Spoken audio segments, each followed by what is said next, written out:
Hey all, welcome back to the channel. Today I'm going to show you how to remove and replace the battery on this 2010 Toyota Tundra.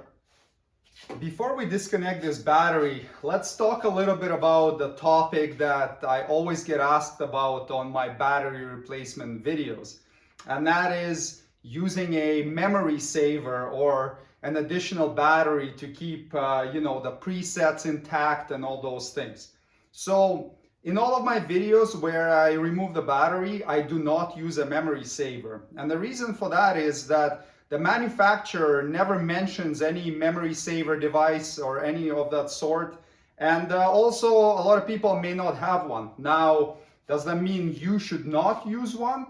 Of course you can, and it's not a bad idea. So you can get a device that plugs into the OBD2 port and supplies a little bit of voltage. Just be careful with that because if you have the battery disconnected and that thing plugged in and you power something on, like your headlights or something, it may blow the OBD2 fuse, but it's not a huge risk. Other people will use another battery and connect some booster cables, etc.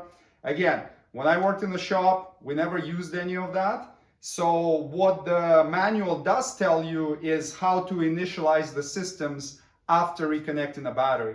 And on these old Tundras, there's not much to initialize. On the newer ones, up to 2021, which are kind of the same setup, there are a couple of things to do, and I'll discuss those later. But let's begin with this battery replacement. The first thing we'll do is disconnect the negative terminal always, because let's say if you're disconnecting this terminal and you touch the body of the vehicle with your wrench, nothing bad's gonna happen. But if you're disconnecting this one first and you touch a metal part that's grounded, you're gonna have a big spark. So let's start by removing this one. Use a 10 millimeter socket and loosen the nut sufficiently so that the terminal is loose. And then you can just wiggle it off, remove it, and kind of get it out of the way so it doesn't connect to the post accidentally. Now we can do the same with a positive terminal.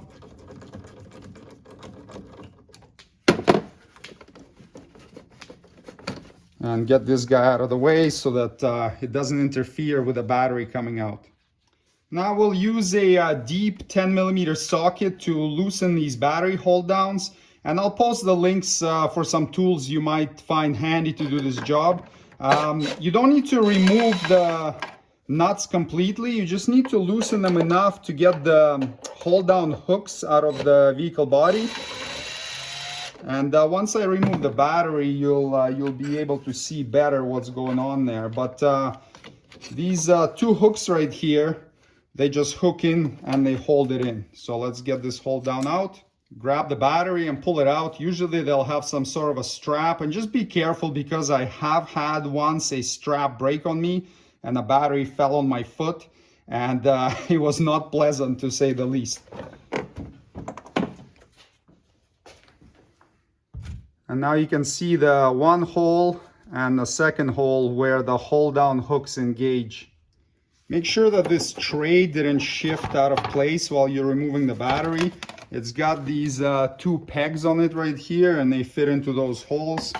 So just make sure that the tray is positioned properly and it's not moving around there. And now you can reinstall the battery. I'm not actually putting a new one in. There's nothing wrong with mine. Just doing this for the video. Align it on the tray. And now we can install the hold down by engaging the hooks into the holes that I showed you earlier.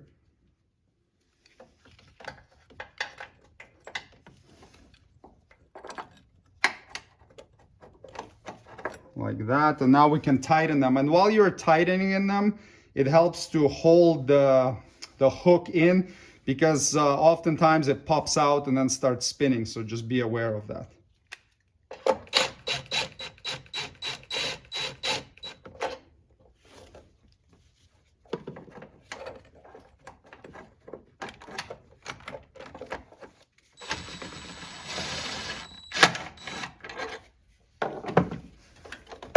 Tighten it. There's no torque spec on it, but tighten it until you can't move this bracket.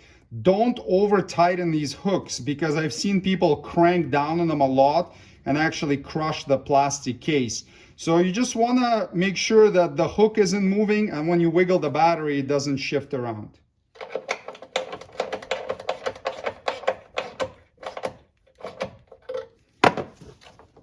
Okay, the hold down is secure. You can't move the battery by pulling on it with sufficient force, so I would say this is good to go now. The positive terminal gets reinstalled first, and check it for any corrosion. If there is any crust inside there, you want to use a little brush to clean it out first. And we have a little bit of corrosion, so we'll do that. And use a battery brush like this and clean the terminals themselves, because you want to make sure you have a good contact, right? And then this brush has seen better days, but it still works. Just clean out any corrosion until the metal is a little bit shiny and exposed, and that's gonna really help with having good conductivity through there and get the full power from the battery to the starter. That looks pretty good. Wiggle the terminal back on, and you want to get it down as much as you can, because the terminal on the battery is tapered, so you don't want to have it sitting up top, because then you may not be able to tighten it enough, and I've seen that lots. So once you get it down as far as it will go, you may even need to loosen this a little bit more just to get it down all the way. Okay, that's pretty good. And now we can tighten it. So again, there's no torque spec. You see this square here tries to turn. You can push on it a bit. It's gonna lock it in place. Just tighten until it's secure and you can turn it by hand. So you don't have to, over tighten it, but you should not be able to move this by hand no matter how hard you push on it. So that looks pretty good. Now we'll clean up this negative terminal, the clamp itself, and the battery. And now we can reinstall this as well.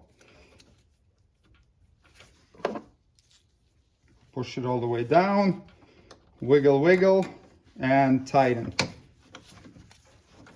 This one actually has like a little stopper on it right there at the top. So you'll see once it gets there, you won't really be able to tighten it anymore. And just confirm that you cannot move it by hand at all. And for the final touch, you can use some battery protector spray. It just helps prevent corrosion, neutralizes any acid if it seeps out of there, and install the positive terminal cover on.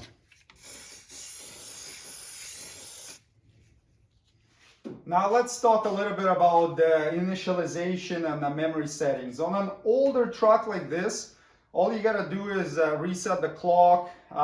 Depends on how long the battery's been disconnected. You may lose the radio presets. And also if you have the seat memory on like a limited or platinum, you may lose the seat memory presets or you may not. Usually if you do this quick, they stay in memory. If you have a newer truck with a trailer brake controller, you need to initialize that. Don't really need to initialize it, but it will reset the gain setting to a setting of 5. So depending on the weight of your trailer that you pull, you may need to adjust that. And also if you have a pre-collision system or a lane departure alert, you will need to set the steering angle 0-point calibration, and it's really easy. When you reconnect the battery, you may have a warning light on the dash for those systems. All you gotta do is drive it in straight line over 8 miles an hour for 1 second or more. That's it, simple as that. No other initialization should be required. And one last thing, on some models, when you replace the battery and you first start the vehicle, it will start and immediately die. That's totally normal. Just start it again and it's gonna run fine. That's about it. Battery replacement is completed. Thanks for watching. Subscribe if you'd like to see more Toyota Tundra maintenance and repair videos. See you next time. Cheers.